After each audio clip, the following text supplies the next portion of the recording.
క్రీస్తునందు ప్రియులైన సహోదరి సహోదరులకు ప్రభువైన యేసుక్రీస్తు నామములో శుభాలు తెలియజేస్తున్నాను. ఈరోజు వాక్య భాగము యోహాను సువార్త 10వ అధ్యాయం 31 నుంచి 42 వచనాలను ధ్యానించుకుందాము. ఈ వచనాలలో యూదుల స్థితృత్వము గూర్చి మనం తెలుసుకుందాం. 30వ వచనంలో యేసు ఏం చెప్పాడో యూదులు వెంటనే తెలుసుకున్నారు.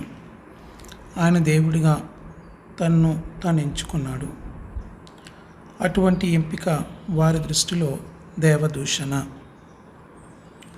యూదులు ఆయనను కొట్టాలని రాళ్ళు చేత పట్టుకొనగా యేసు అక్కడి నుండి పరిగెత్తలేదు.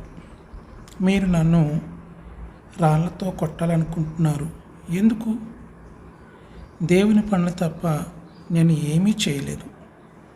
నేను చేసిన ఏ సూచక క్రియలను బట్టి నన్ను రాళ్లతో కొట్టాలని వెతుకుచున్నారు అని అడిగాడు. నీవు చేసిన ఏ సూచక క్రియల నిమిత్తము కూడా నిన్ను రాళ్లతో కొట్టము అని యూదులు అన్నారు. కేవలము మనుషులవై ఉండి దేవుడునని చెప్పుకొనుచున్నావు గనుక నిన్ను రాళ్లతో కొడతామన్నారు. యేసు తనను గూర్చి అధికారపూర్వకముగా చెప్పుకున్న దాని విషయంలో యూదులు సరిగానే ఎంచారు. ఆయన తాను దేవుడుననే చెప్పుకున్నాడు. అయితే ఆయన చెబుతున్నది సత్యము కాదని యూదులు తలంచారు. కీర్తనలు 82వ అధ్యాయము 6వ వచనం నుండి యేసు ఉదహరించాడు. మీరు దైవములనియు మీరందరూ సర్వోన్నతుని కుమారులనియు నేనే సెలవిచ్చి ఉన్నాను. ఈ వచనంలో ఇశ్రాయేలీయుల న్యాయాధిపతులను దేవుడు దైవములు అని పిలుస్తున్నాడు. ఎందుకంటే దేవుడే వారికి ఇచ్చిన ఉత్తమ స్థానమును బట్టి ఆ విధంగా పిలుస్తున్నాడు. కాబట్టి ఏమీ లేని వారిని దైవములని పిలిస్తే యేసు తాను దేవుని కుమారుడని చెప్పుకోవడంలో తప్పేముంది? బైబిలులో మనుషులు దైవములని పిలుస్తున్నప్పుడు తప్పనిసరిగా నిజమైన దేవుని కుమారుడు అనగా తండ్రి ప్రతిష్ఠ చేసి ఈ లోకంలోనికి పంపిన వాణిని దైవం అని పిలవవచ్చును. యేసు వాస్తవంగా ఏమై ఉన్నాడో అది తప్ప మరేమీ ఎంచుకోవడం లేదు. 35వ వచనంలో లేఖనము నిరర్ధకము కానేరదు అన్న యేసు మాటలు గుర్తించండి. లేఖనములలోని ప్రతి మాట నిజం. యేసు ఉదహరించిన వచనము అంత ప్రాముఖ్యమైనది కాదు. అయినప్పటికీ అందులోని ప్రతి మాట పూర్ణ సత్యము.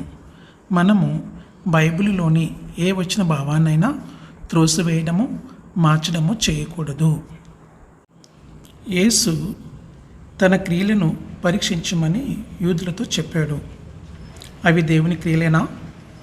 అయితే యేసునందు దేవుడు ఉన్నాడనియు దేవుడు యేసునందు ఉన్నాడని యూదులు నమ్మాలి. ఇది సత్యమని క్రియలు తెలుపుచున్నవి. ఆయన దేవుని వాడు కాకపోతే ఏ మనుషుడు ఇలాంటి క్రియలు చేయలేడు. అయితే యూదులు వినడం లేదు. వారు మరలా యేసును పట్టుకునే ప్రయత్నించారు కానీ పట్టుకోలేకపోయారు. యేసు యెరూషలేమును వదిలి తూర్పు దిశలో ఉన్న యోర్దాను నది వైపు వెళ్ళాడు. అది యోహాను మొదట ప్రజలకు బాప్తిసమిచ్చు స్థలము.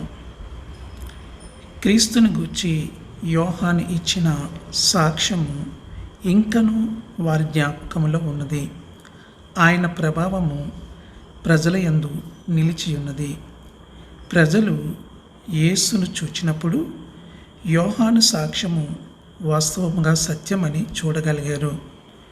యోహాను కేవలం ఒక సాక్షి మాత్రమే. అతడు ఏ సూచన క్రియలు చేయలేదు. క్రీస్తు యుద్ధకు ప్రజలు వచ్చుటకు సిద్ధపరచడం మాత్రమే అతని పని. ఆయనను కలిసినప్పుడు వారాని యందు విశ్వాసం ఉంచారు. ఈ వాక్య భాగం నుంచి కొన్ని ముఖ్యమైన విషయాలను గ్రహిద్దాము.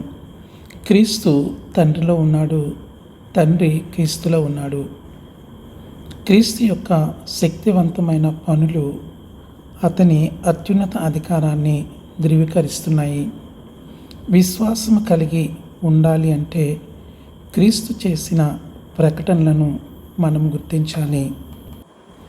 హింసించేవారు క్రీస్తును మరియు అతని సువార్తను వారి ప్రాంతాల నుండి బహిష్కరించవచ్చు, కానీ వారు అతనిని ప్రపంచం నుండి బహిష్కరించలేరు.